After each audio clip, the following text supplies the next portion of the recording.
Most people believe pain is the body's warning system. If something is wrong, it should hurt. If it doesn't hurt, it can't be serious. But biologically, that belief is dangerous. Some of the most important organs in your body can lose a large part of their function without producing pain at all. In this video, you'll understand why organs fail quietly, how the body hides damage through compensation, and why waiting for pain often means waiting too long. Do you believe pain is your body's alarm system? If something is wrong, it should hurt. If it doesn't hurt, it can't be that serious, right? This feels logical, but biologically, it's a dangerously misleading idea. Because many of the most important organs in your body can deteriorate significantly without producing any pain at all. Think about the liver, the kidneys, large parts of the heart, even areas of the brain. These organs are designed to be quiet, not because they aren't important, but because pain would actually interfere with our survival. Pain is a signal for movement, and avoidance. Pull your hand away from a hot stove, rest a sprained ankle. But organs that work continuously, hour after hour, day after day, simply cannot afford to have a constant alarm ringing. So, evolution chose a different strategy: silence. These organs fail quietly while compensating aggressively. By the time pain finally appears, the damage is often already advanced. To understand why organs can fail without pain, we need to understand what pain actually is. Pain isn't a direct measure of damage. Pain is a sensory signal, generated only when specific nerve endings are activated. Many of our internal organs simply do not have the same type of pain receptors found in our skin or muscles. They can be damaged, inflamed, or scarred without ever triggering those pain pathways. This is precisely why relying on pain as your primary health signal is so unreliable for internal diseases. The body doesn't use pain to monitor long-term internal deterioration. It uses function. As long as an organ can maintain its output, the body stays quiet. Let's take the liver as a perfect example. The liver is one of the most resilient organs in the human body. It can regenerate, it can redistribute its workload. It can compensate for a significant loss of healthy tissue. You can lose a large percentage of your functional liver capacity and still feel absolutely fine. No pain, no warning, your blood chemistry might remain normal. Your digestion continues. Your energy levels feel acceptable. But beneath that calm surface, your cells are under immense strain. Fat begins to accumulate. Inflammation quietly rises. Fibrosis, or scarring, begins without a sound. This process can take years, even decades. And because the liver itself doesn't generate pain, the body gives no alarm. By the time pain does appear, it often comes from surrounding tissues that are being pressed on, or from serious complications. At that point, the disease is no longer in its early stages. The kidneys behave in a very similar way. They are constantly filtering your blood, adjusting its chemistry with incredible precision. They have an enormous reserve capacity. You can lose a significant amount of kidney function long before standard lab tests change, and long before any pain appears. The kidneys adapt by increasing the workload on the remaining healthy units, the nephrons. This keeps your blood values stable for a while. But this compensation comes at a steep cost. The surviving units are overworked. The damage accelerates. Your reserve capacity declines. And still, there is no pain. The body remains silent. The heart is another organ that's often misunderstood in this context. People assume heart disease always causes chest pain. But many dangerous cardiac changes produce no pain at all. Blood vessels can stiffen. Plaque can build up in your arteries. Inflammation can progress silently. The heart muscle itself can remodel under pressure, changing its shape and size just to maintain output. As long as blood flow is adequate for the moment, the system stays quiet. Pain often appears only when blood supply is critically reduced or when the damage reaches an acute stage, like a heart attack. This is exactly why heart disease can feel so sudden. But it wasn't. It was just silent. The brain follows the same pattern. Neurons adapt. Networks reroute. Our cognitive reserve masks the initial decline. Subtle changes in focus, memory, or mood are often dismissed as just stress or a normal part of aging.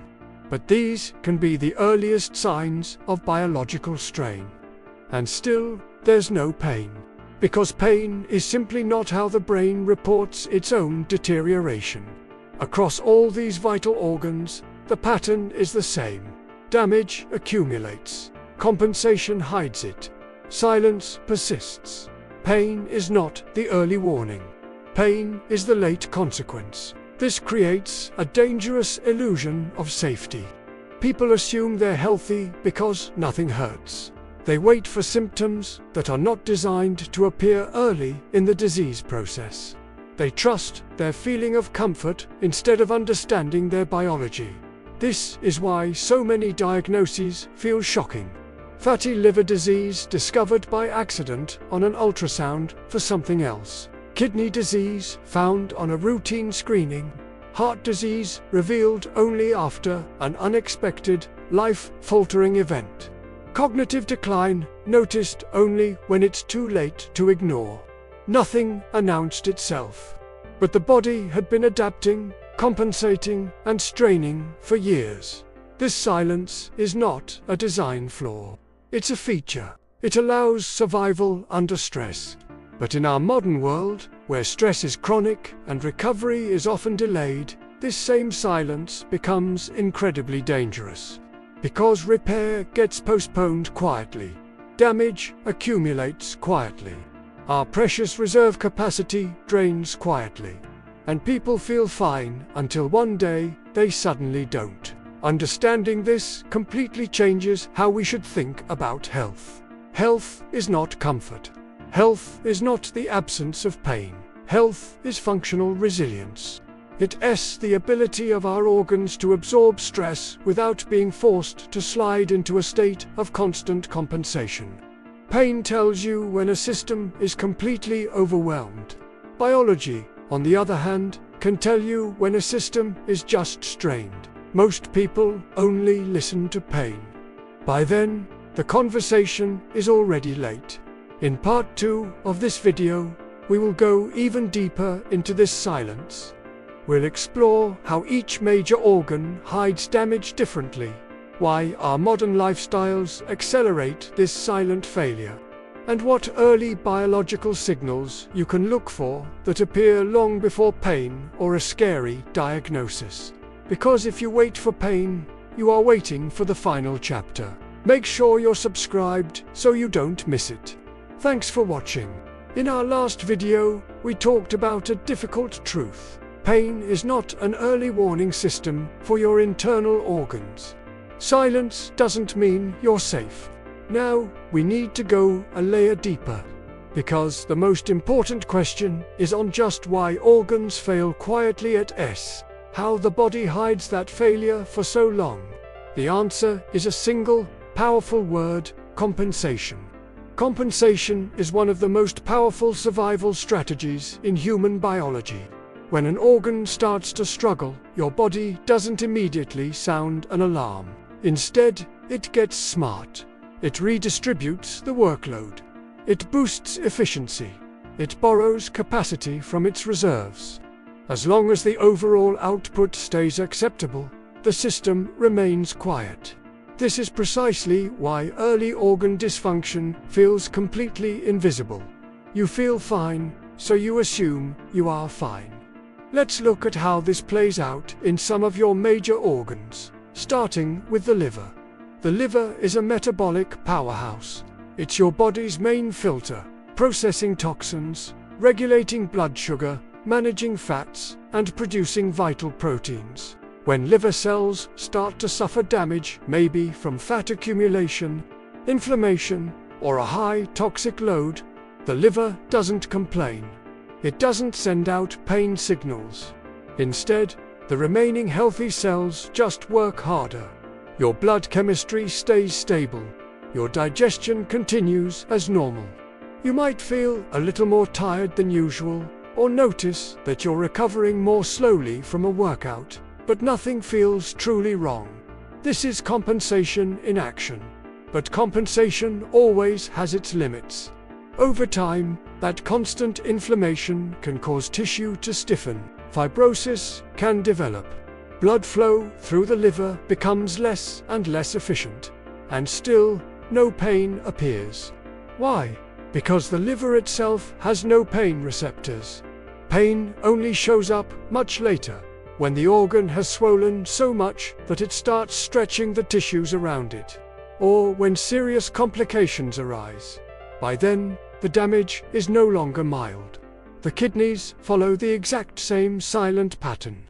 Each of your kidneys contains millions of tiny filtering units called nephrons. When some of these units get damaged, the remaining healthy ones simply increase their workload to pick up the slack. Your blood chemistry stays balanced, and your fluid levels remain under control. From the outside, everything looks perfectly fine. But inside, those remaining filtering units are under immense strain. This overwork accelerates their wear and tear, and your overall filtering capacity slowly, silently declines. This process can continue for years, even decades, without a single symptom. That's why kidney disease is so often discovered by accident, during routine blood work for something else, or only when kidney function is already significantly reduced. And again, no pain. The heart is a bit more complex, but the principle of compensation is the same. Your heart is incredibly adaptive. It responds to pressure and stress by remodeling itself. If your blood vessels start to stiffen and blood pressure rises, the heart muscle thickens to pump harder against that resistance. If oxygen delivery drops, the heart beats faster to compensate. These changes are brilliant short-term solutions.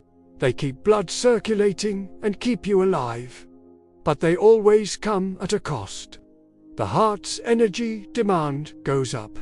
Its overall efficiency goes down.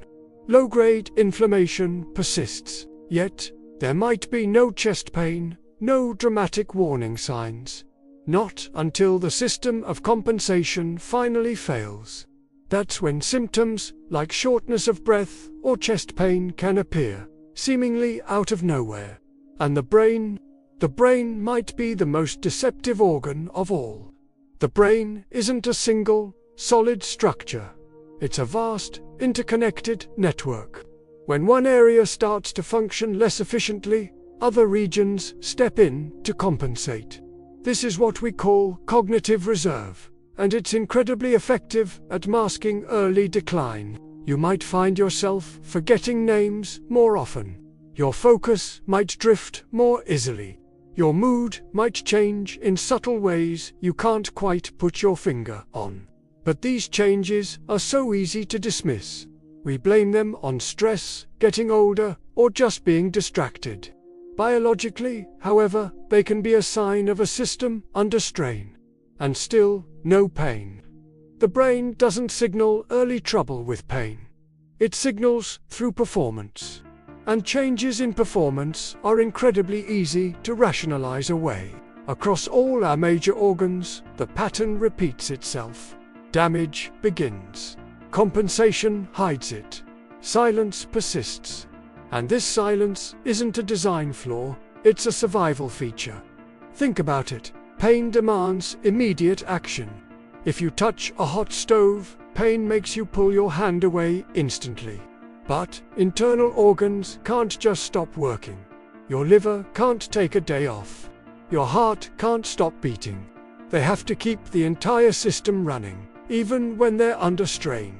So, the body intelligently delays the alarm signals until the situation becomes critical. until survival itself is threatened.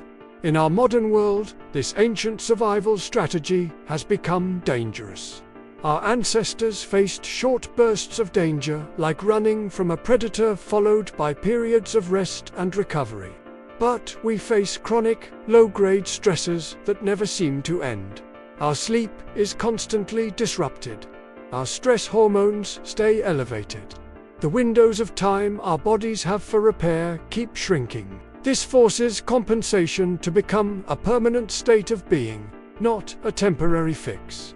And permanent compensation accelerates organ failure. This is the real reason why so many chronic diseases, like type 2 diabetes, heart disease, and fatty liver disease, feel like they come out of nowhere. They don't. They emerge from the shadows only when the body's ability to compensate finally runs out. At that point, pain might finally appear. But that pain isn't the beginning of the disease. The pain is the end of the silence. This understanding completely reframes how we should think about prevention. Waiting for pain isn't a form of vigilance. It's a form of delay. True, proactive prevention means learning to recognize the body's biological whispers instead of waiting for it to scream. These whispers are subtle. They're things like slower recovery after physical or mental stress, persistent, low-grade fatigue that a good night's sleep doesn't fix, sleep that no longer feels truly restorative, inflammation that seems to linger, a mental sharpness that just feels a little duller than it used to. None of these things are dramatic. On their own, they're easy to ignore, but together they tell a story. They tell you that your body's repair systems are struggling to keep up with the damage. They tell you that your biological reserve is being consumed. They tell you that compensation is becoming costly. Modern medicine is often focused on endpoints: getting a diagnosis, starting a treatment, managing a condition. But biology doesn't care about endpoints.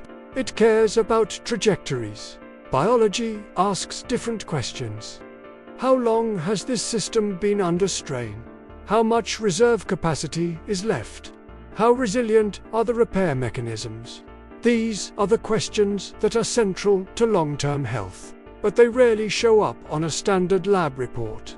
This also explains why you can feel like you're redoing everything right, but still not feel right. You can eat a perfect diet, exercise regularly, and avoid all the obvious risks. But if your recovery is insufficient, if your stress response never fully turns off, if your sleep is fragmented night after night, your body is still stuck in a state of compensation. And constant compensation still ages your organs. This isn't a personal failure. It's just biology responding logically to its environment. Your body isn't broken. It's adapting. But every adaptation has its limits. And when those limits are finally reached, the silence ends. This is why we focus so much on repair, not just on symptoms. Your body's ability to repair itself is the master variable. Repair determines whether damage is cleared away early or gets carried forward, accumulating over time. Repair determines whether your organs remain resilient or slide deeper into compensation. Ultimately, repair determines how quietly and how quickly a disease progresses. Pain tells you when repair has already failed. Your biology can tell you long before that. In our next video, we're going to move from these general principles to specific organs. We'll begin with one of the most misunderstood organs in modern health, an organ that can lose the vast majority of its function without you feeling any pain at all. An organ that silently absorbs the impact of our modern diet, stress, toxins, and inflammation. We're going to talk about the liver. We'll explore why liver disease so often goes unnoticed, and why, by the time any pain appears, the problem is already advanced. Because once you understand how one organ fails quietly, you begin to see that same pattern everywhere. Thanks for watching, and I'll see you in the next one.